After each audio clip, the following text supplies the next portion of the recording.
I mean, one of the things we've done in the police is building on the unconscious bias, really.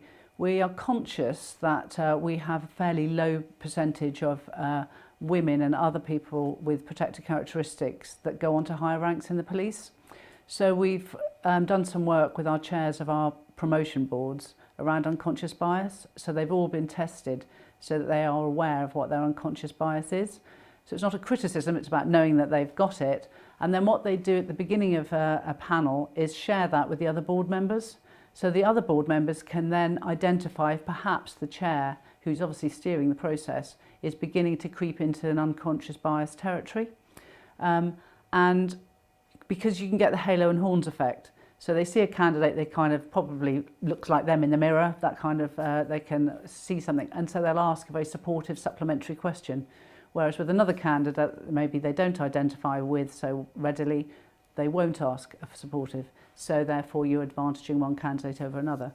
And I think, you know, I sit on the Search and Governance Committee at Exeter College, and we've worked very hard to try and increase the diversity on our board.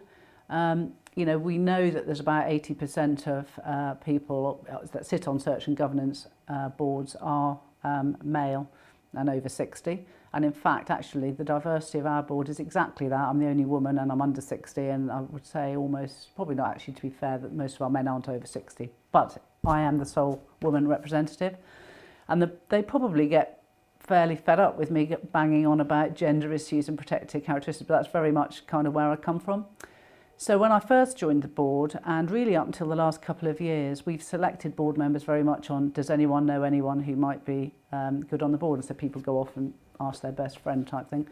And so I've persuaded the Search and Governance Committee, with the help of the clerk, to now advertise and ask for expressions of interest from the wider community. Now you have to set a skills base, and people do need to be able to work at a certain level and give up the time that you know that being on a board requires. So far, I wouldn't say we've had such great success, so we need to do more marketing probably, or an event or something where we try and attract people from a wider cross-section of the population. And you know, and it should be done as a safe environment. So again, it's not about saying, gosh, I can't believe that you've got a bias in that area, because that's the whole point, isn't it? It's unconscious. But once you know you've got it and others know you've got it, then as a team you can work together, I think, to make sure you get the best candidate for the job or the best board member.